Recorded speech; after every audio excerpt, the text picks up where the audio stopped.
From Tally to Cali, It's time to wake up. Wake up! Wake up! Warchant.com is your ultimate Seminole sports source. And this is Wake Up Warchant, presented by Corner Pocket Bar and Grill. One more corner pocket. Now here's Warchant.com's Aslan Hajavandi. And Corey Clark.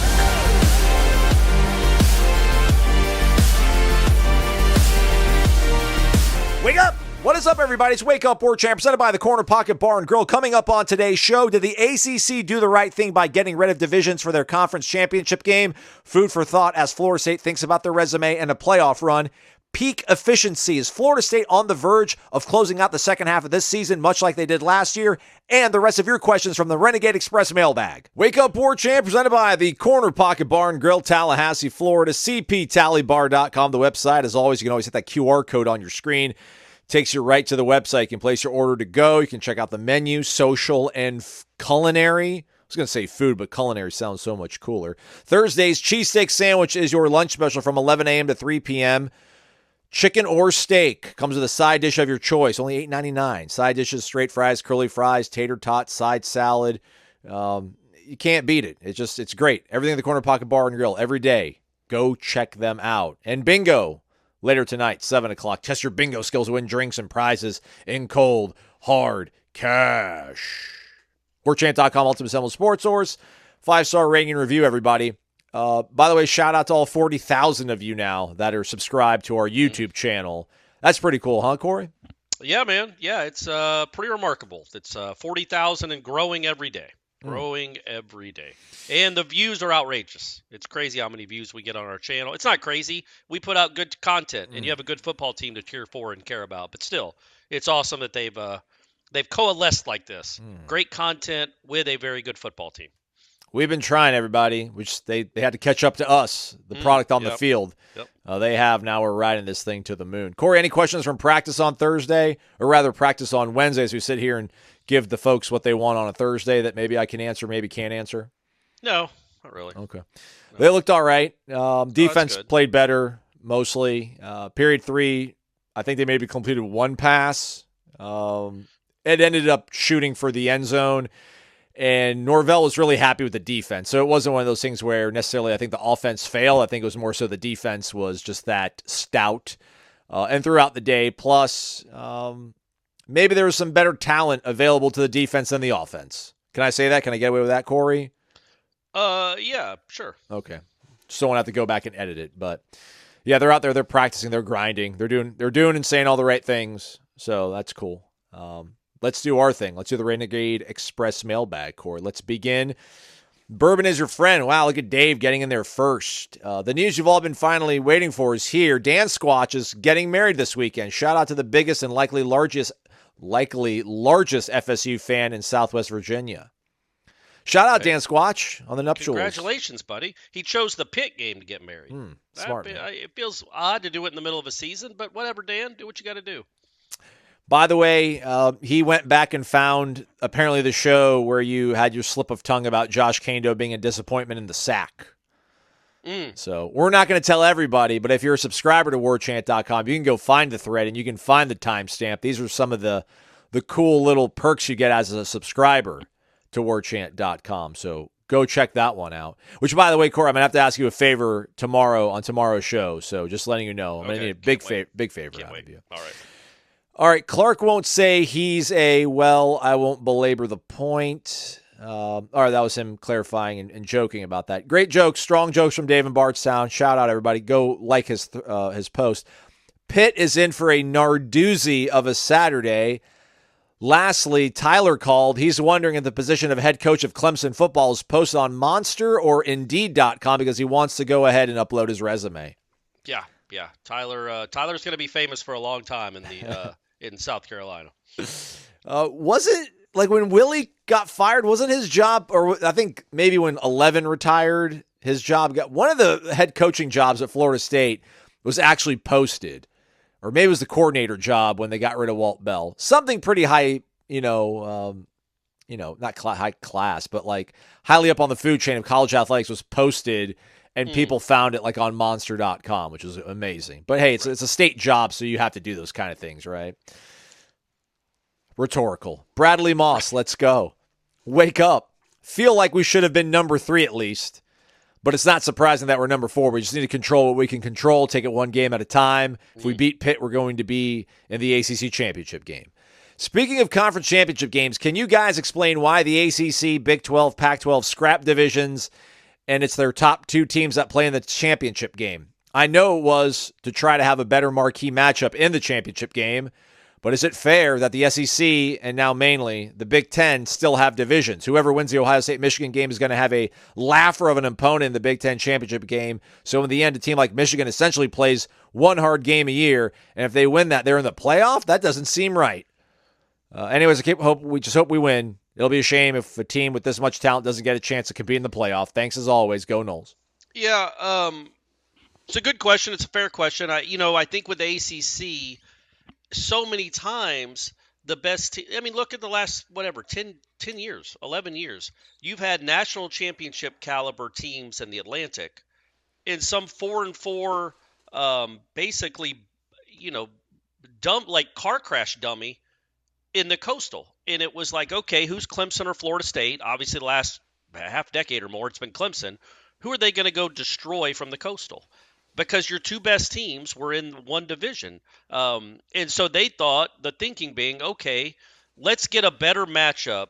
It's going to work. Like, look, Florida State and Louisville had been in the same division. So they would have played each other already. Like, if we had the Coastal again, Aslan, I guess North Carolina is the best team in the Coastal, or Duke.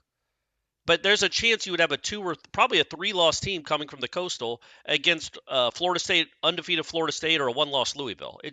I like the ACC doing it. The SEC has the advantage of having better teams and bigger name teams in each division.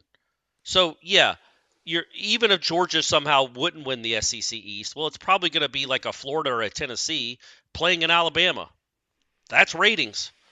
Florida State playing, or let's say Louisville playing Duke, is no ratings at all. I think they kind of want a Florida State Clemson rematch, and that's still on the table. It also wasn't fair if Florida State and Clemson are on operating at peak capacity or close to it. It's not fair that you lose one game and you might be you're the second best team in the conference. You might be one of the 5 best teams in the country, and you don't get a chance to play for your conference championship because you lost a game in September to Clemson, so who then essentially has a 2-game lead on you, like Florida State did this year with Clemson. You know what I mean? Does that make sense? Like, if Clemson would have been good this year, their loss in overtime to Florida State wouldn't have wrecked their chances to win the conference.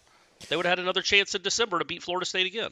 Yeah, but isn't it kind of weird that the ACC is fine with diluting the Clemson-Florida State game or the Florida State-Miami game, but the Big Ten is like, we don't want to do that. Like, we do not want to take away from the game. We want to make the game because who wants to see Ohio State and Michigan play each other again the next week? Yeah, right, and that's another thing that they play at the end of the season. Like, if Florida State and Clemson was the last game of the year every year, maybe it's a different conversation. But that does make – I agree with what the Big Ten does. Like, the Big Ten championship game will be played in Ann Arbor the Saturday after Thanksgiving.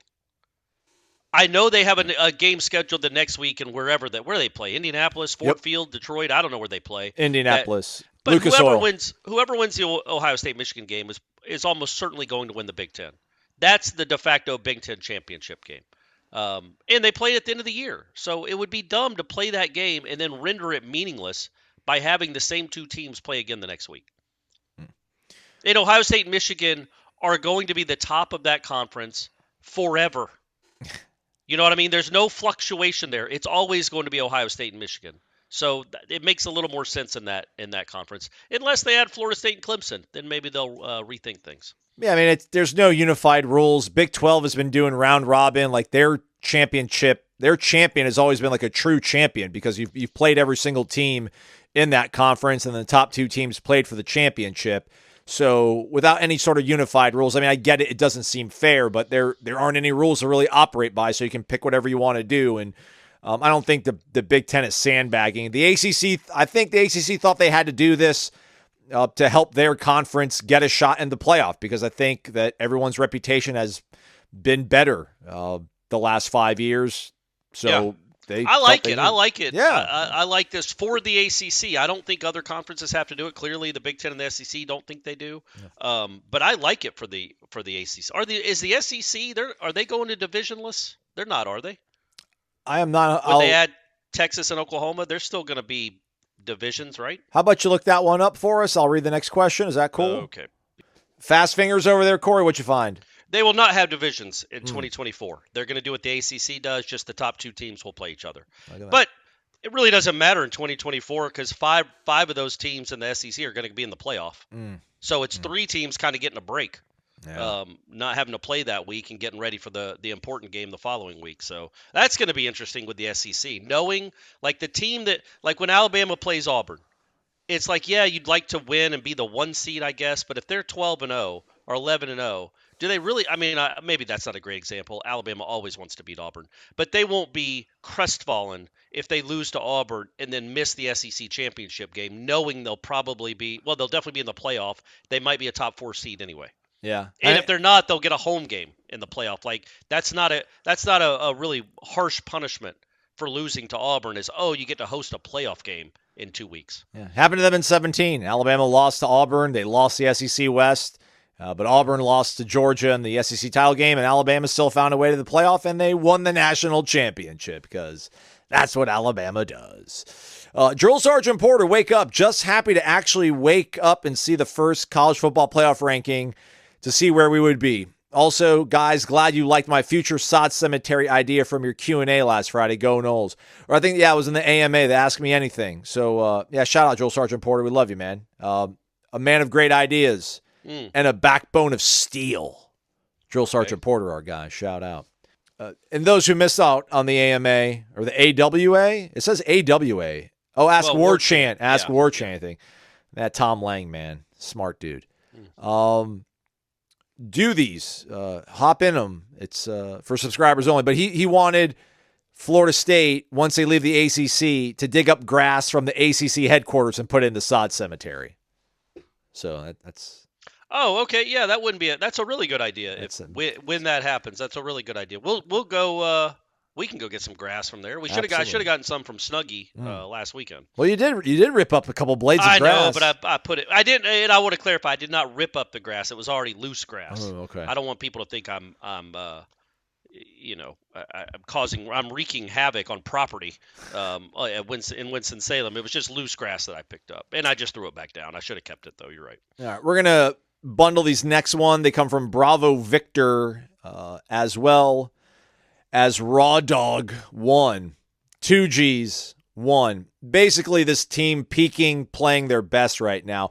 Bravo Victor, what's up, guys? Do we think Mike and the staff have intentionally set up this run down the home stretch to start playing our best? Several NFL, MLB teams in the past appear to prime themselves at just the right time to peak late in the season and for the postseason. I'm hoping the rep counts for many of the starters has them playing the best football as we get tested later on against our rivals. We know they would love to play nothing more than the spoiler. Raw Dog 1 saying, has anyone noticed that we're hitting our stride at the same exact time this year as we did last year? Differences were undefeated. Last time we were 5-3. Do you believe we can beat down the rest of our schedule like we did last year?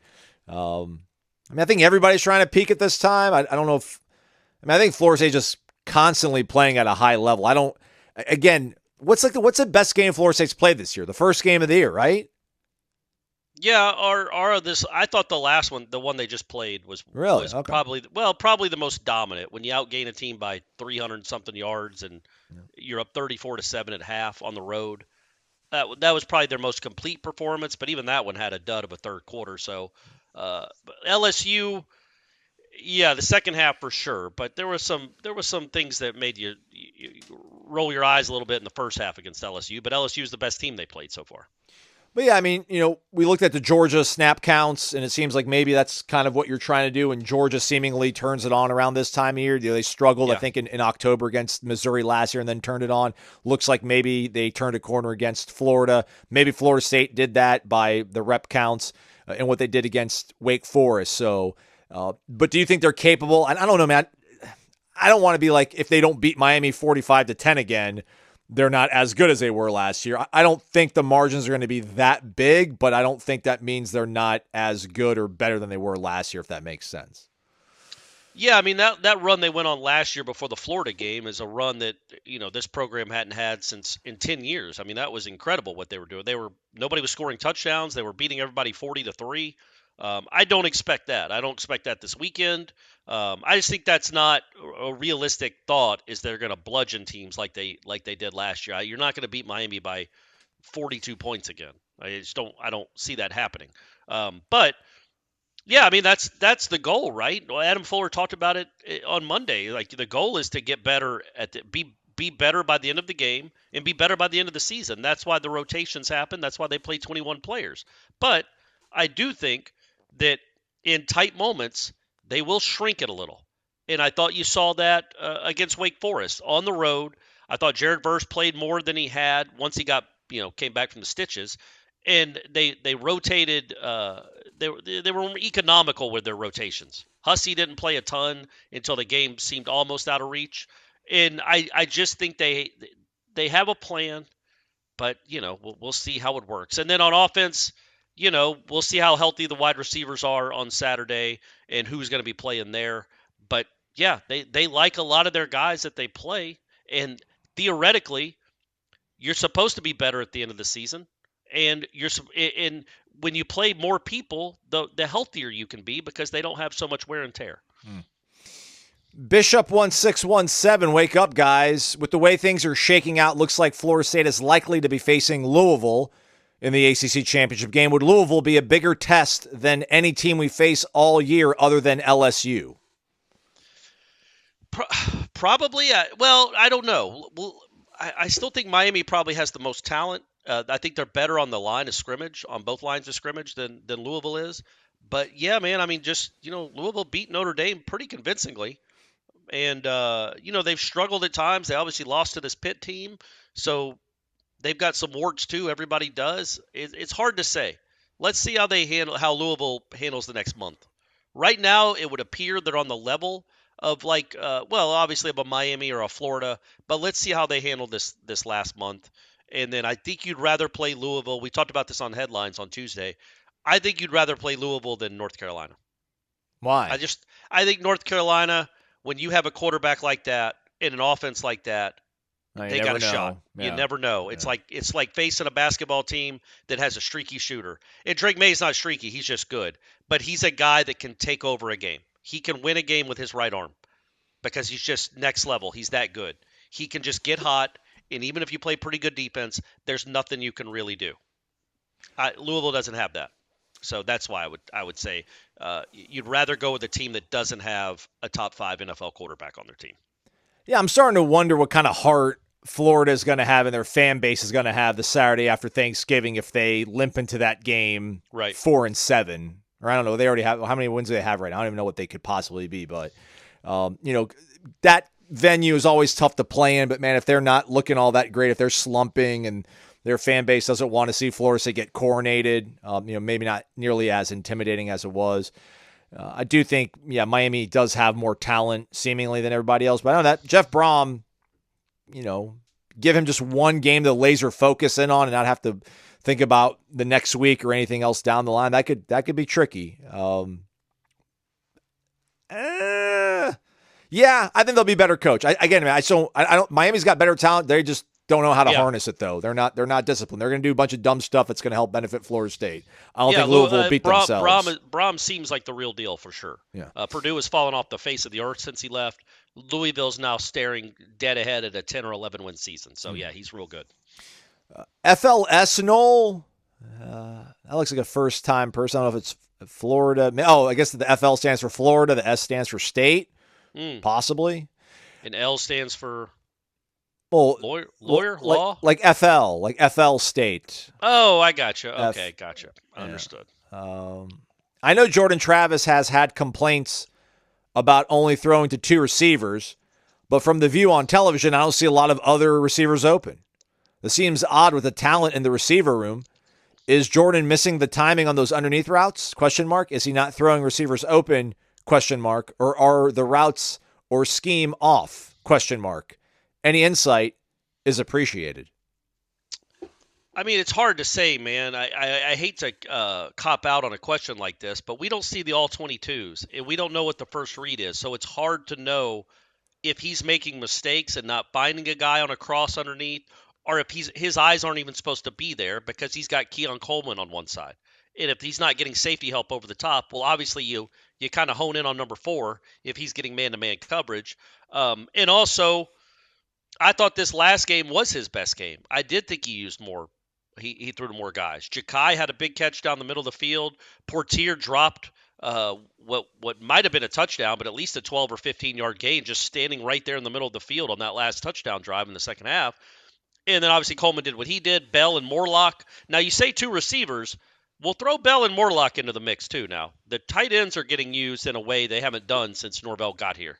These guys are good. I think they're both NFL players, and they're being used like they should be. Like the tight ends at Florida State in 2023 are a weapon. So if you want to view them as a slot receiver, go ahead. And then you're talking about, I don't know, man, 37 catches from your tight end, 35, somewhere in that neighborhood. Yeah, but, I get it. The other guys aren't being being used a lot, but the passing game is still on point, and your quarterback is still playing really well. VitaminEnergy.com. They'll have you feeling really well. Go to their website. Use the promo code WARCHANT BOGO. WARCHANT BOGO. Buy one, get one free when you're a first-time customer over at VitaminEnergy.com. That promo code comes courtesy of our friends over there that are Florida State alums, just like many of you listening to the program, and like all of you, huge Florida State fans and supporters. I'll be taking the Immune Plus as I head north to Pittsburgh, Corey, get the immune system ready to go. Fluctuating weather between Tallahassee and Pittsburgh. Being on that big old jet airplane that flies out of Tallahassee, Florida. It's good to know I got the stuff in my back pocket. Probably not going to have a lot of sleep on my side, but I'll have vitamin energy on my side. I'll take a shot of it. I'll get over 100% of my daily allowance of vitamin C and all the energy I need with 260 milligrams of all natural caffeine and no sugar. It's going to energize my day. Let it do the same to yours. Shake it and take it. VitaminEnergy.com, promo code WARCHANT BOGO, WARCHANT BOGO. Scotty FSU. Hold on, I just looked it up real quick. So Jaheim has 26 catches, Morlock has 13, and Marquiston has 6. So that's 45 catches from your tight ends for 342, 156, so that's 500, for like 572 yards. So, almost 46 catches from your tight end 8 games into the season is pretty remarkable. And even if you don't want to count Douglas because he doesn't play a lot, he doesn't catch a lot when the games are close, Morlock and Jaheim Bell have caught 39 passes for right at 500 yards. That'll play. That's good. Now, again, your slot guys, nothing. Like Destin Hill has 5 for 58. Ja'Kai has 2 for 36. They both dealt with injuries. But they're using these tight ends as slot guys, and that's working out. And also, I would assume Jordan Travis, when he sees one-on-one coverage, do you blame him for taking a shot with Coleman? Now, they're not – like, that's the thing. I wonder, Aslan, I don't think Jordan would ever be honest about this, or maybe he would. I don't know. But, like, when it's one-on-one with Coleman, it's almost like you're not going to throw it to him only when he's open, because he's always open if it's one-on-one, because he can go up and snare it over people. So I wonder if that affects the read at all. Like if it's one-on-one, I'm going to him 80% of the time just because it's Keon Coleman. I don't care what's happening underneath. But sometimes that plan doesn't work and the DB makes a play, or it's too high or too far and he can't catch it. But I feel like more often than not, when they go to Keon one-on-one downfield, or Johnny, should throw him in there, it works out. But it does, yes. Maybe at the expense of stuff in the middle of the field that might be more open, but it's not going to be as big a play as if you throw it to your big NFL dudes out wide, even if they don't look like they're wide open, because as we've seen for the last 8 games, it doesn't matter if they're wide open. They're open. They're going to go make a catch more often than not. Anyway, put a bow on that. Yeah, playoff problems, top 5 scoring offense problems. That's right. Etc. Scotty FSU, gentlemen, the Pittsburgh Steelers have a home game, or rather had a home game this past Sunday. They host the Titans on Thursday night, and then the same stadium plays host to Pitt and Florida State on Saturday. Should we be concerned about turf issues? I mean, I don't think that's I don't think that's a crazy thought. And also, in Narduzzi's press conference, he's like, we're not cutting the grass out there. We're going to have it this high because Florida State's so fast. Now, I don't think he – Did he actually say that? Yeah, he did. Nice. But I don't think – this isn't Notre Dame. I don't think they do – the Pittsburgh Steelers own that place. Pittsburgh Panthers just rent it, so they'll be ready to play like an NFL type grass. So he was just joking. Like the Pitt Panthers don't dictate when something gets mowed, but you might worry about footing, especially in November. Probably a little moisture in the air, a little colder. I hope they have better cleats than they did at Wake, because I'm telling you, Keon Coleman didn't just slip a couple times in the game, and Portier too. They slipped in warmups. So they do need to get their footing figured out on the in cuts, well, on all the cuts, to make sure they're not slipping. Because it could be an issue, sure. It would only be an issue if this was a close game, which I don't think it's going to be. I'd worried about like Fitzgerald kicking a field goal, because no one has any luck kicking in that stadium. And I think a lot of it is because of that grass, but I don't foresee this being a game that comes down to a field goal. So not as concerned, but a fair thing to talk about on a show that takes questions from all of our valued subscribers. So thanks, Scotty, but not named Scotty. Adam PCB90, wake up, fix my name so I don't look like a bot anymore. PCB represent. Nice. What are your thoughts on the improvements, he puts in quotation marks, improvements and the updates at Doak Campbell Stadium with conference realignment, recruiting, game day experiences? Thanks, by the way, Corey. Mm-hmm. All of these things on the rise. It seems that reducing capacity isn't going to help our cause. Do you think these changes will really make the everyday fan experience better, or is it just about the money? Yeah, I mean, I think it'll be a better stadium. It'll be a more enjoyable viewing experience. But for who? But not the everyday guy, man. If you don't have a good football team, yeah, people aren't going to come as much. I mean, that's just the reality of the situation, I think.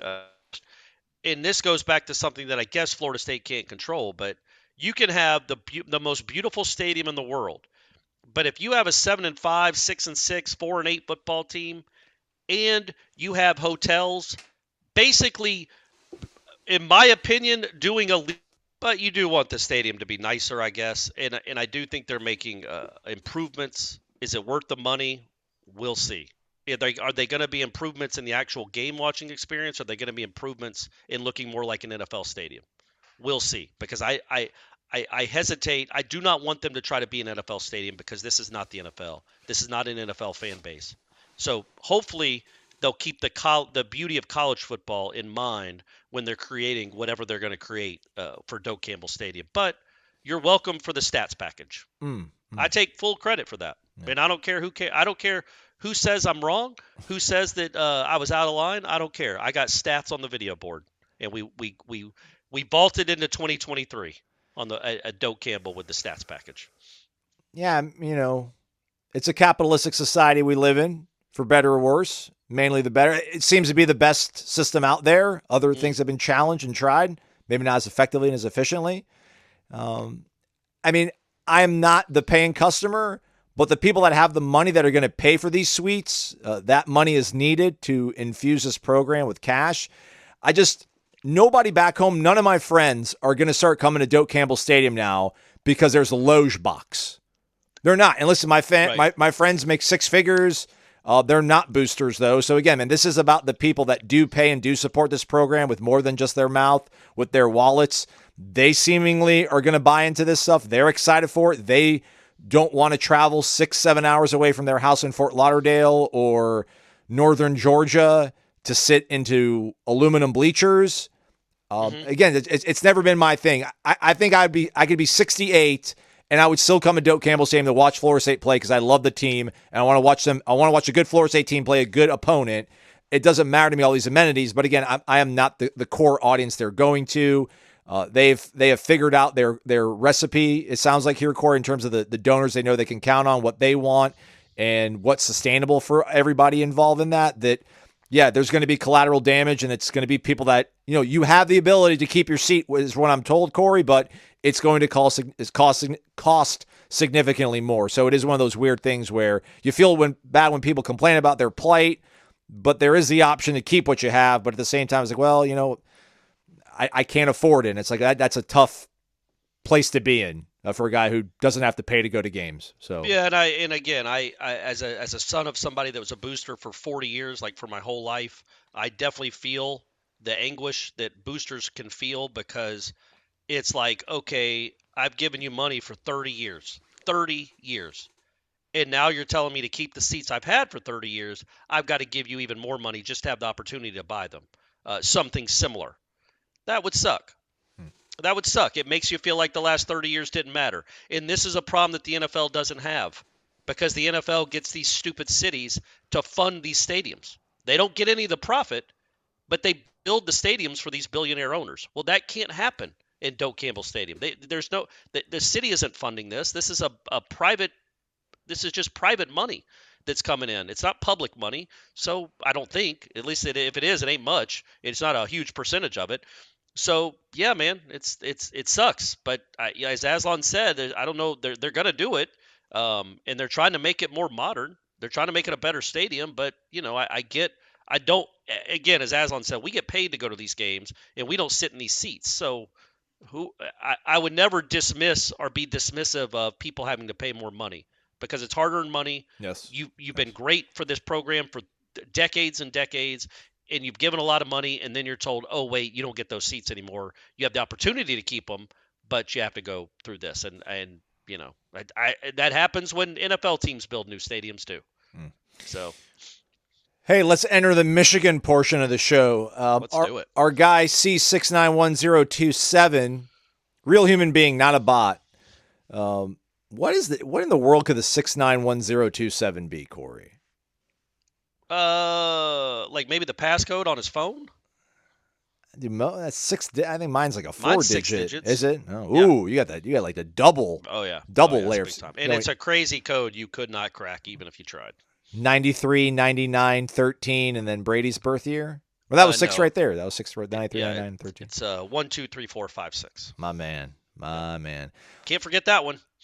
I'll be honest, everybody. I am not neck deep. I'm not even ankle deep in the Michigan stuff, but apparently Central Michigan and our guy Jim McElwain might be tangentially involved in this. So he was asking, had to know Shark Humper was in the middle of sign stealer guy fiasco.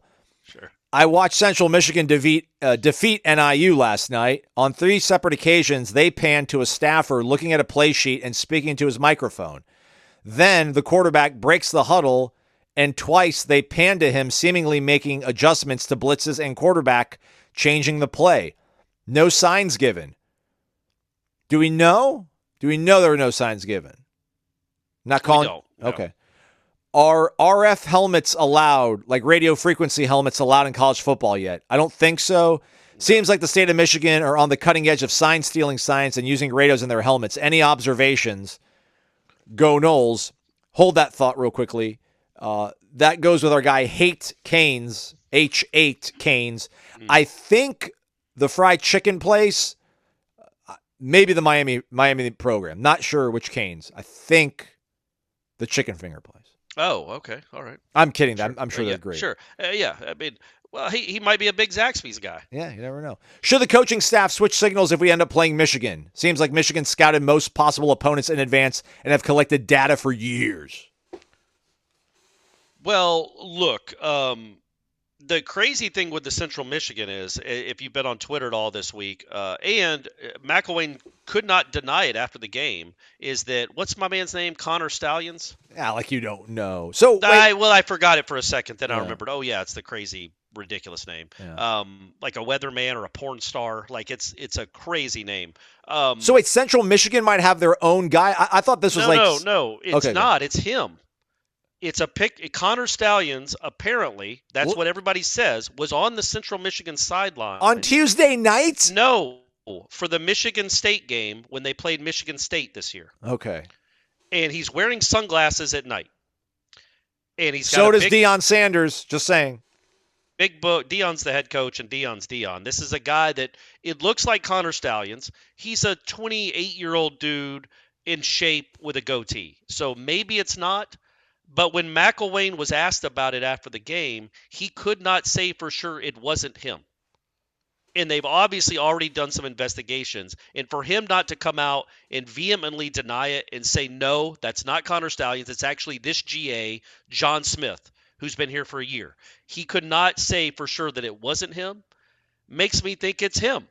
And he was on Central Michigan's sideline watching the Michigan State signs.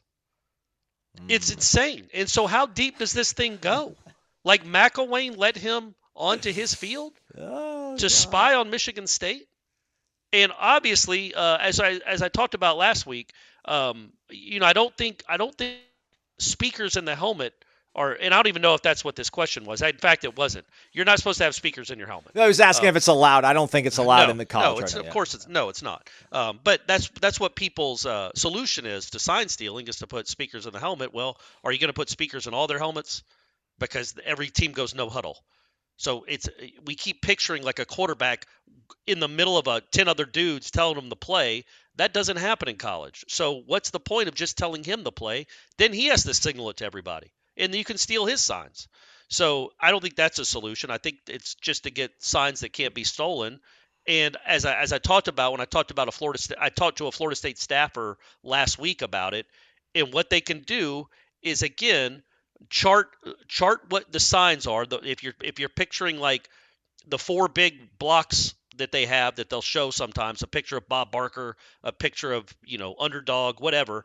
You write down what's in the block. You chart the play, and then you just do that for every play. And then when they run a toss, you go back to those signs and see what's the common denominator in each time they ran a toss sweep to the left. And then you know their plays. And you do that with every play they call, because you'll call the same play more than once in a game. So you go back and figure out the common denominator in the signs they have and use it from there. Maybe it's like something explosive means this play. A picture of a comedian means a toss sweep. Whatever it is, that's what it'll end up. That's how you decipher the signs. And I have no idea how this is going to end for Michigan, but it's not good. And if that's really him on the sidelines at Central Michigan, everybody has things to answer for, because this makes it even crazier. Like, how did he get a pass? Who told him to be on the sideline? Why is he wearing Central Michigan gear? It's nuts, Aslan. This is like the JFK conspiracy of college football. Yeah, it's a big community, the coaching community, and maybe somebody got him a pass, and maybe McElwain's not nearly as prudent on who's on his sideline. He just, whomever. Like, I mean, I don't notice you, but maybe you're, some other analyst. But yeah, it does seem very dubious. This coaching staff, I don't think they need to worry about switching their signals at this point, but I don't think it would be that big of an undertaking to have to do it. At least maybe before you go into the playoff, you have 3 weeks. Maybe at that point you can go ahead and do it. And on the radio frequency helmets, the microphones in there, I mean, you could just have everybody, wristband. You're just like, all right, play number 4, like, and Jordan just yelling 4, 4, 4, 4, and everybody looks at their wristband and sees that 4 is spider wide 2 banana or whatever, and then that's what they run. So I mean, you can keep your integrity of going no huddle and having the microphone headphone communication. Norvell talked about it too, is that he's not in favor of the helmet communication, right. Because he thinks like teaching and coaching matter, and he also wants to know what's the time limit, like when does it cut off? Because are you allowed to talk to your quarterback right up until the snap? And because it's the NFL does this. We could just adapt the NFL's rules, I would think. But go ahead. Sorry. Which is what? What is the NFL's rules? I don't know. I think maybe under 5 seconds, 10 seconds. But see, that's what's crazy is these college teams snap it in 12 and 15 seconds. So do you make it under 30? Do you make it under 20? Like, because some teams snap with 31 on the play clock, and so does the coach get to look at the defense and then tell Jordan in the helmet, hey man, that safety's blitzing. That safety's blitzing. Change the play. Because that's not coaching. That's holding a hand and telling somebody. And now I know you can say, well, he looks to the side. All these quarterbacks look to the sideline and they'll make adjustments with their coach. Yeah. But at least they're doing it with signs. You have to decipher something. Oh, it's not straight up, hey, Jordan, this is blitzing. Because, or hurry up. You got to snap this with 11 seconds left. That ball might not have been caught. Hurry up, get there. I don't think you need a coach in your ear, man. I don't think that. I think that can it can hurt the sanctity of the game, Aslan. Yeah, no, we've been doing this a long time and it's been working out all right. And then Jim had to screw everything up, so I don't want to be too reactionary and try to change everything. But yeah, it's one guy that went above and beyond, or one program, I should say, that went above and beyond and was actually videotaping signals from other schools. All right, Sam E. Knoll, fun with numbers. Everybody, buckle up. Maybe have a notepad out. Wake up. Since 1993, Florida State has a combined 44-4 in years that end in the numeral 3. Mm-hmm.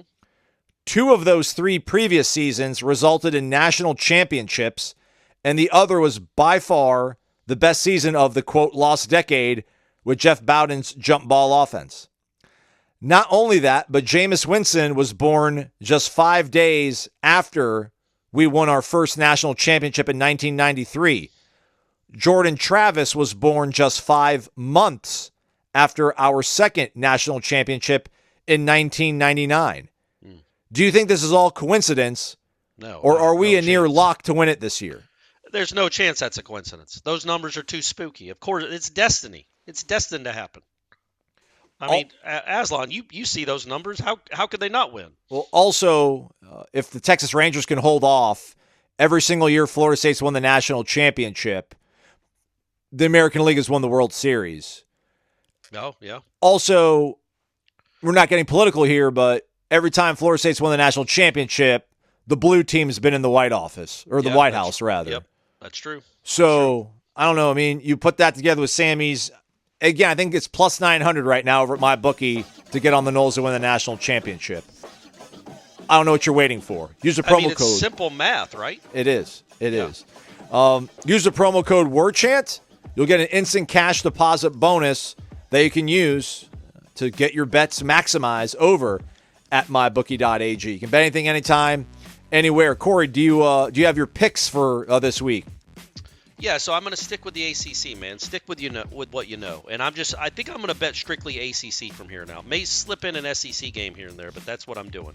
And I got like 4 games I want to bet, but I'll just stick with 2.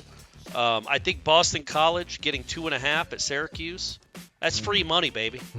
That's free money. There's going to be 11 people there. It's a Friday night. You got better things to do in Syracuse. Basketball season has started. That's not going to be a raucous crowd. And my man Castellanos on turf, come on, man. Indoors, that's free money. He's going to feel so relieved to not have to play in the cold. He's going to be indoors, 72 degrees. He's going to run roughshod over that team. So Boston College plus 2.5. And then I think the money lock of the week is Virginia minus 1.5 against Georgia Tech at home. Georgia Tech, they beat a horrible defense. Haynes King is going to start feeling himself, which is not good for Georgia Tech.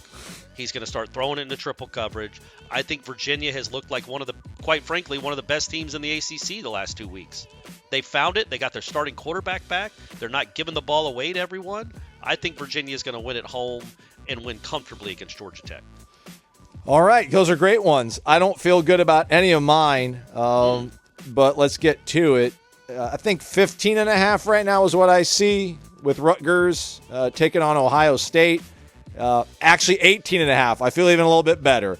Piscataway, Nooner, Greg Schiano, number 1 Ohio State coming in. I think they'll keep it close-ish. I'll take Rutgers plus 18.5 at home. That's a lot of points to get at home. I'll take that. And then I'll go with my guy Matt Rule in East Lansing at Michigan State. They're giving out 3.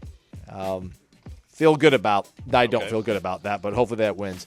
I didn't want to go with Bedlam. I wanted to go with Alabama or LSU, but I did not go with those 2. So we're going Rutgers plus 18.5, and we're going Nebraska minus 3. Corey said what was it? Minus 2.5. Boston College at Syracuse. Plus 2.5. Plus 2.5. They're Good getting grief. points, yeah. Amazing. And then what was the Virginia Georgia Tech one? Minus 1.5 for Virginia. So essentially a pick 'em.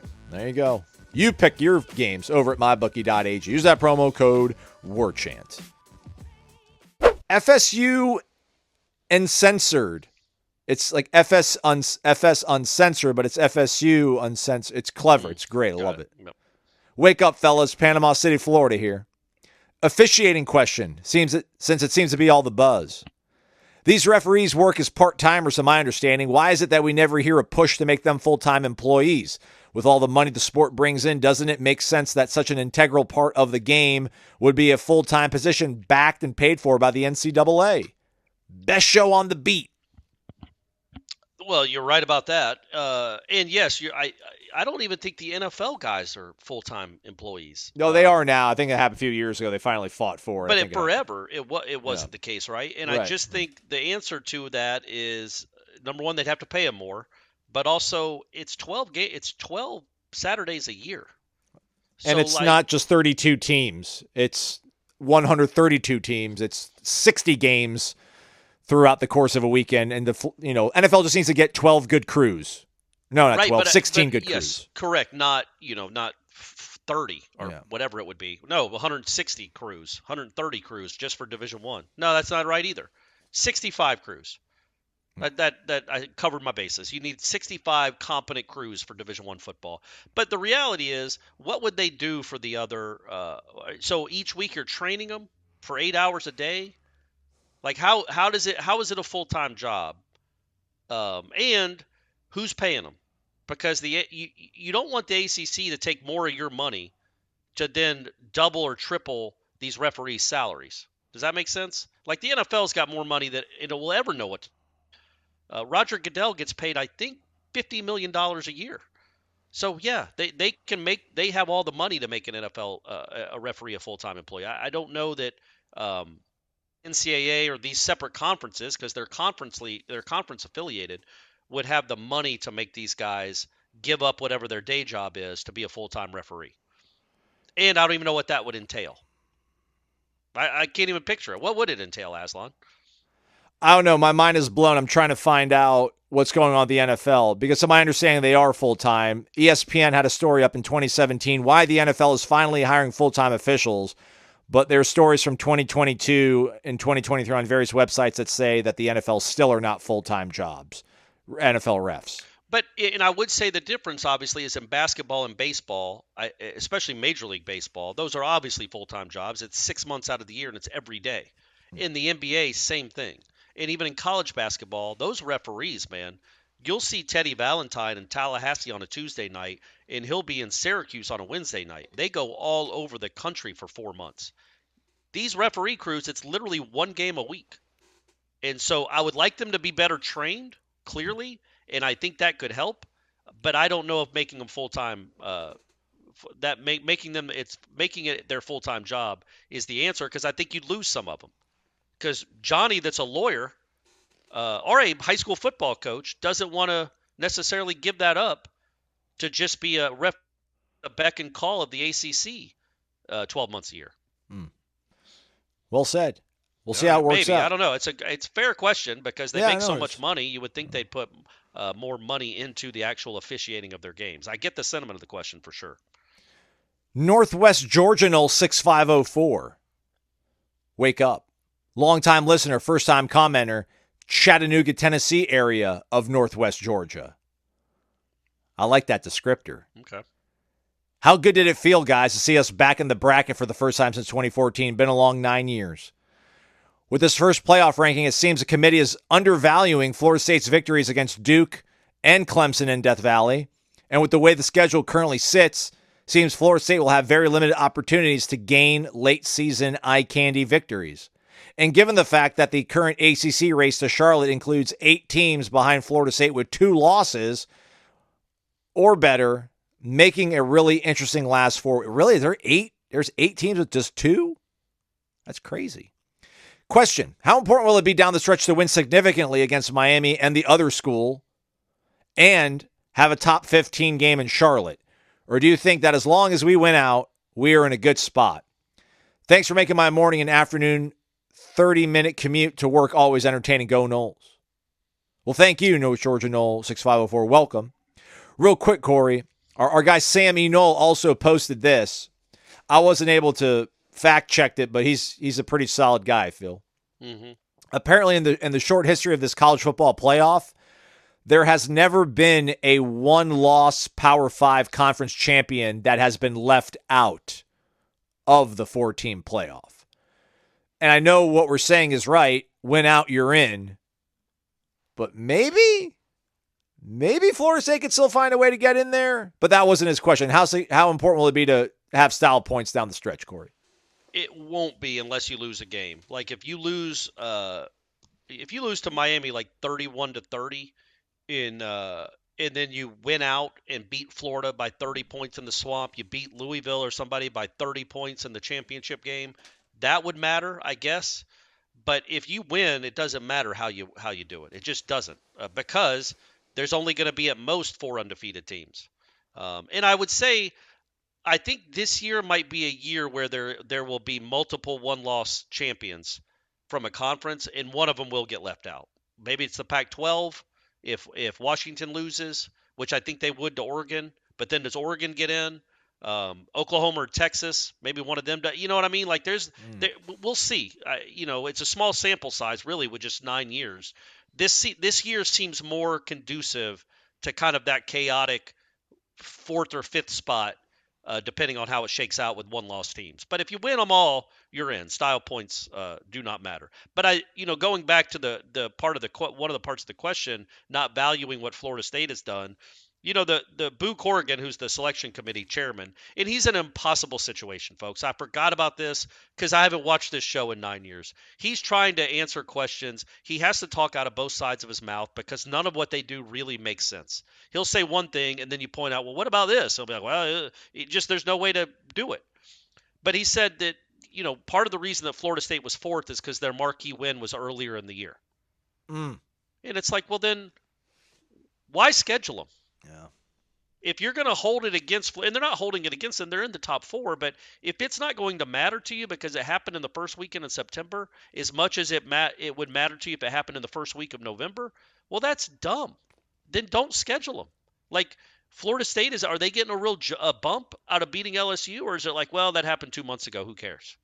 That's a dumb way to run your sport. And so I do think he's just throwing out a reason as to why Florida State is behind teams that don't have good wins. And that's the best he could come up with. For the longest time, and listen, I love the imperfection of this sport. I think the imperfections and some of the silliness gives it its charm. And it's why I like it. Like I used to like in the early 90s, late 80s, where you could go into New Year's Day and be like number 3 in the country, but still have a shot at winning the national title because number 1 team was playing somebody else, number 2 team was playing somebody else, and, et cetera, et cetera. I'm in the minority. I get it. But it was always kind of about like when you would lose, not necessarily who you lost to. So if Florida State were to lose to Pitt, but Georgia were to lose to Georgia Tech, those are both equally gross games. But like Florida State in years past would have been fine because like they lost first. But I feel like that would not hold up because let's say Georgia were to lose this weekend to Missouri, but then lose, like in the SEC championship game, it would be so recent. But I think like, well, their body of work over the course of the year, we're going to give it to them, even though, they lost later on in the season than the most recent team that's, getting left out of this.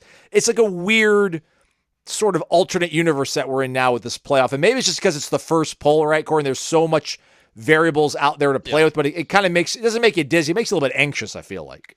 Well, and none of it really makes sense how they come up with this. Florida State's strength of schedule is 49th in the country, which isn't great, but it's 49th. Michigan's 112th. Georgia's 100th. So who have they beaten? What's their resume? Now, I know Michigan's looked great doing it, but their strength of schedule is 112th out of 130 teams in the country. It's absurd. And it's going to get worse because they're about to beat the brakes off of Purdue. So, yeah, man, look, you're in the top 4. You'd like it to make more sense, but it doesn't. It never has. We're 9 years of this. It never has. Just live with it, and if you win, you're in. Last question. SQuinn67, wake up. I really appreciate all the content Warchant has put together for us this season. You both are doing a tremendous job. Thank you.